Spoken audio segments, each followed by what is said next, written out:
If I'm being honest, the most difficult thing about consistently uploading videos to YouTube is always coming up with good, solid video ideas. Well, today I removed that headache from the equation as I actually had an AI come up with video ideas for me. Now, will these ideas turn into great videos or will they fall flat? There's only one way to find out.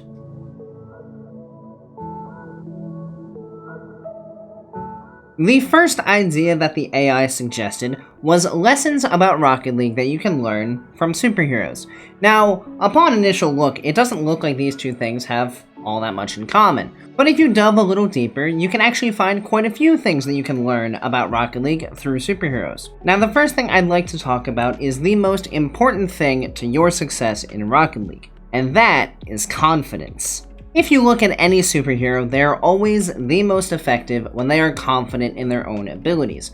Once they begin to doubt themselves and their own abilities is when they really start to struggle. Oddly enough, the same thing is true in Rocket League. If you are extremely confident in your own abilities, your own mechanics, and your own game sense, you will simply play better. That's just the way things work. The second you start to believe that you don't belong where you are, or you start to doubt yourself in being able to pull things off on the field, your level will begin to decline. So the best thing you can do for yourself in Rocket League, no matter how bad things get, is always have confidence in your own ability. If you feel confident in yourself, you will play better. Now, I'm not majorly into superheroes, so I have a very general knowledge overall. The second idea I came up with comes from Superman. Now, when I first think about Superman, I think about flying. And lo and behold, you also fly in Rocket League. So the next lesson you need to learn is to not be afraid to fly. As you start out in Rocket League, you spend almost all of your time on the ground, and almost never jump up into the air except to do a flip.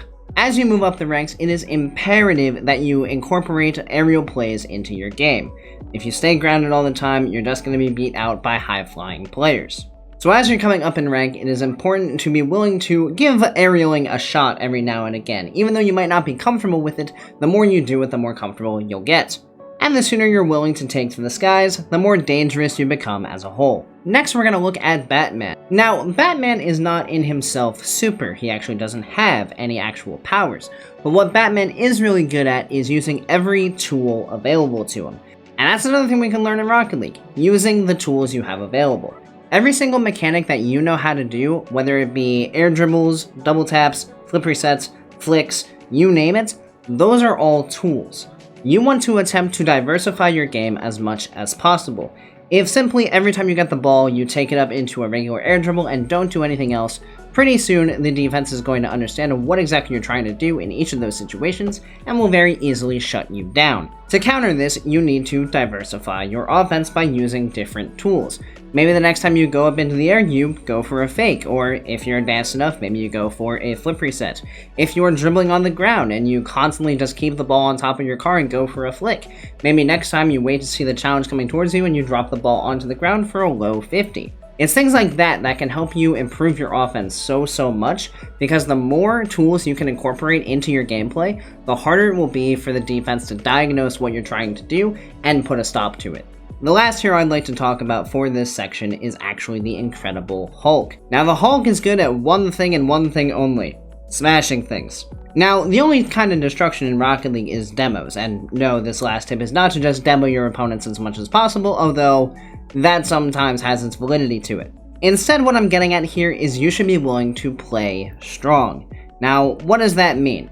For a lot of players, as they get better at mechanics, they start to like to finesse their way around the field. Now, this can be very effective for long stretches of time, as if you have inferior defenders, it's very easy to finesse your way around the field as you just keep beating them with mechanics. However, if you're always going for finesse, eventually you're going to run into somebody who can just defend anything you're going for. That's simply how it is when you get to higher ranks in the game. So, how do you counter that? Don't be afraid to control the ball, take 50-50s, go for bumps, go for demos. These are things that can help you maintain great control of the field while also putting a lot of pressure on your opponents. So to summarize, the lessons we can learn about Rocket League from superheroes is number 1, always be confident in your own ability. Number 2, don't be afraid to incorporate aerial plays into your game as you're moving up the ranks. Number 3, use all of the tools available in your arsenal on offense. And number 4, don't be afraid to play strong and get down and dirty sometimes.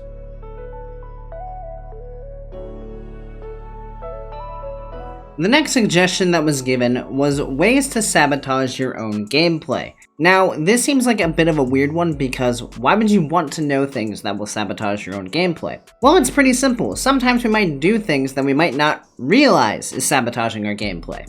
Number 1, to start off in a more of a joking manner, don't ever have a video going in the background while playing the game. There's nothing worse than trying to focus on an incredibly fast-paced game and having this going on in the background.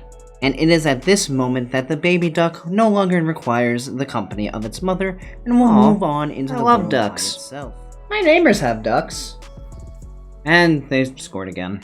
If you have something else playing through your headphones that your brain needs to actively focus on in order to understand what it's saying, you are taking attention away from what is going on in the game. And when a game is this fast-paced, it requires 100% of your attention. If you don't give it that, your gameplay is going to suffer.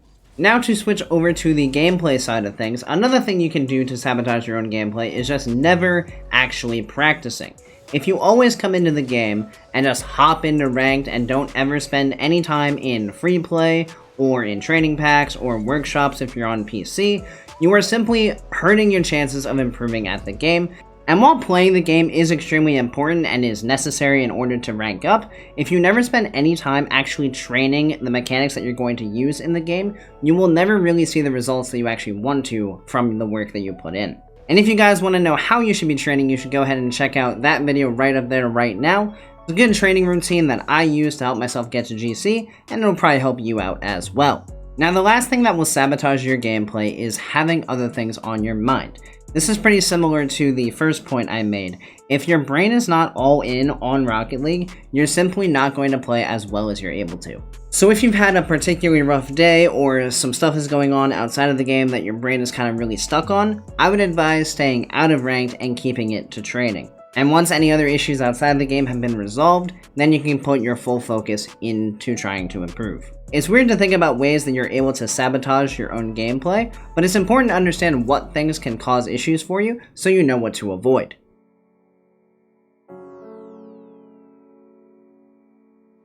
Now, the next suggestion that was given to me was silly mistakes that players make with their settings. There are a lot of settings in this game that have sliders that go way too far in either direction, and there's also a lot of settings that just shouldn't be in the game at all. To start off with, one that I'm sure we are all familiar with is this guy, Camera Shake.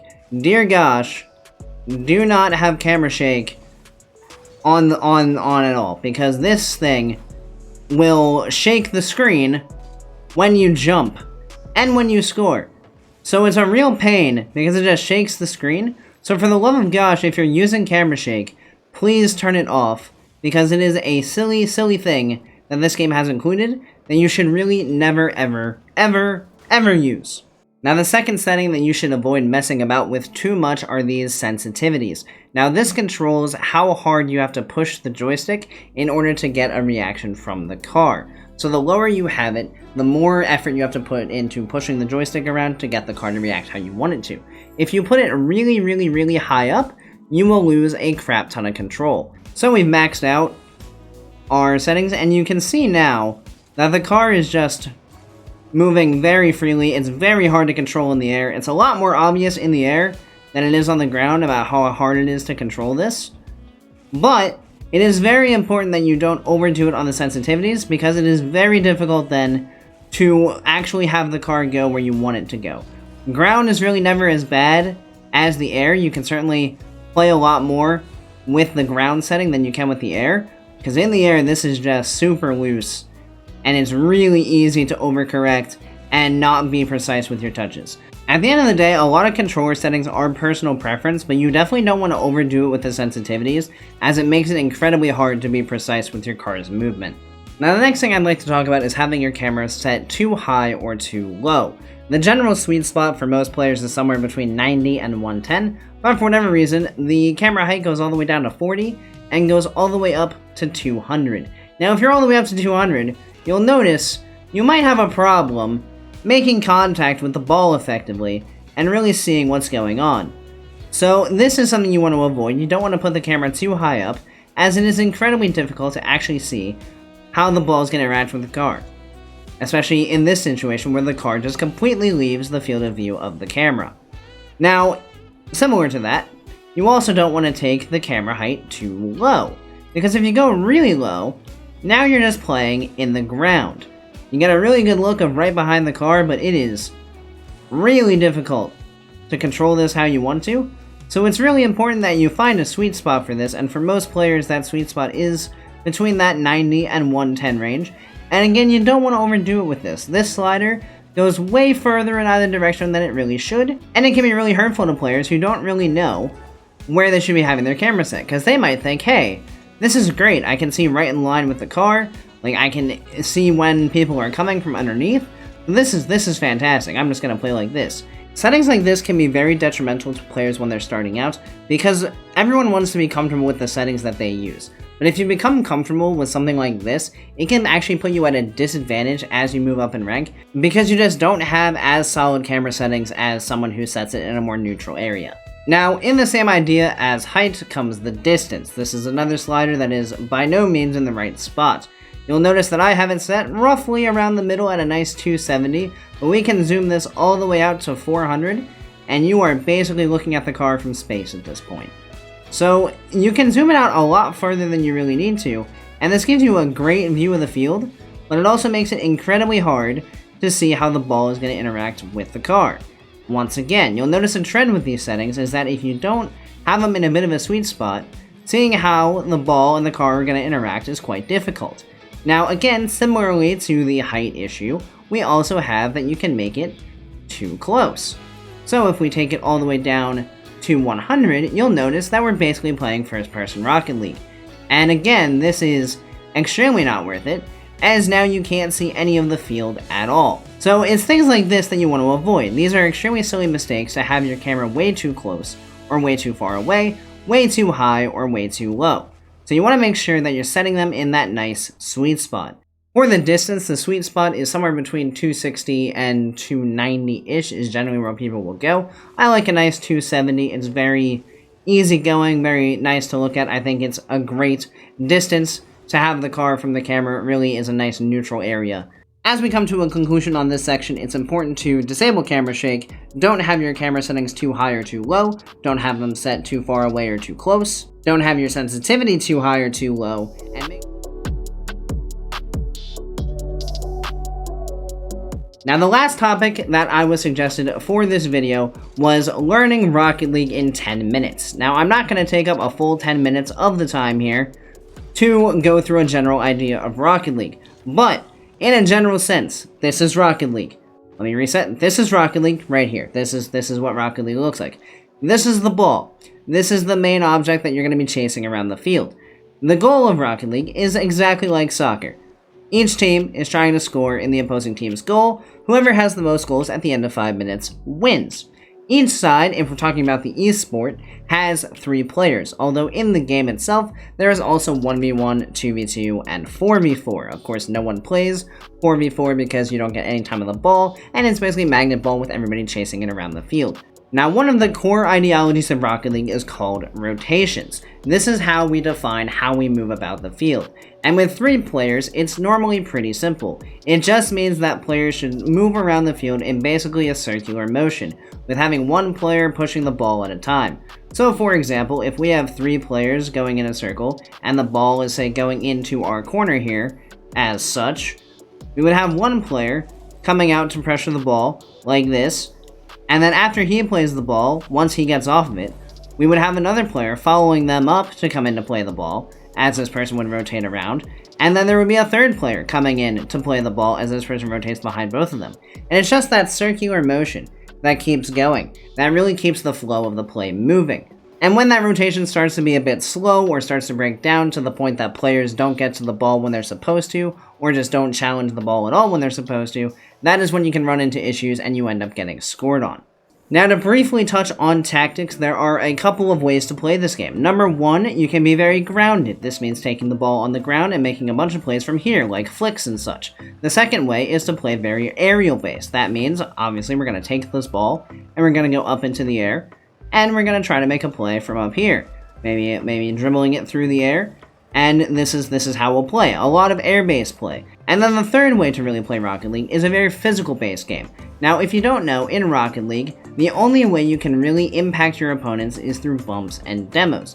This means that I can drive up to an opponent, and if I'm going fast enough to the point that there are trails behind my car like this, if I run into them with the nose of my car, they will blow up. If I'm not going fast enough, and I don't have those trails behind my car, they will simply get bumped in the direction that I am traveling. Now this is very beneficial because, as we talked about with rotations, the key is to keep all players moving in those rotations to make sure that everyone's getting the ball on time when they need to be. Of course, if players are getting bumped and demoed out of this rotation, it means that another player has to try to fill that spot, and it can be sometimes incredibly difficult to fill that spot fast enough. So you can actually accelerate the process of your opponent's rotation breaking down by incorporating physical plays. There is a big question in the Rocket League community right now about which way is actually best to play the game. A lot of players view the physical game as a very trolly way to play it. They don't view that it takes actual skill. Of course, when you're trying to hit a moving target with your own fast-moving object, it can be very difficult to time these, and it can also be very difficult to put them in a place that's actually beneficial for your team. But that pretty much sums it up for a general idea of Rocket League. Again, games last 5 minutes, whoever has the most goals at the end wins, and that's just about it. So obviously you're not going to learn Rocket League in a very short period of time, but I think that does sum up the basics of what goes on in the game and the general idea of rotations and things like that. I think I touched on pretty much everything that would be important to understanding the game at a base level. Of course, the game is very easy to understand at a base level, and you don't need to know a whole lot to be able to understand the game as it's being played, because you'll kind of learn how the mechanics work as you watch and as it goes along. So overall, that was quite interesting, listening to AI video suggestions and taking them and running with them, and seeing what kind of benefit we can get from them. And honestly, I think everything was actually pretty useful, save for maybe that last one. But of course, if you want to explain Rocket League on a very base level to someone, that's pretty much how you do it. So all in all, I'm going to call this experiment a pretty major success. So if you guys want to see more videos of AI suggesting Rocket League ideas, please let me know down in the comments below. Of course, if you enjoy videos like this and other videos that I've put out, please consider clicking that bright red subscribe button right down below this video.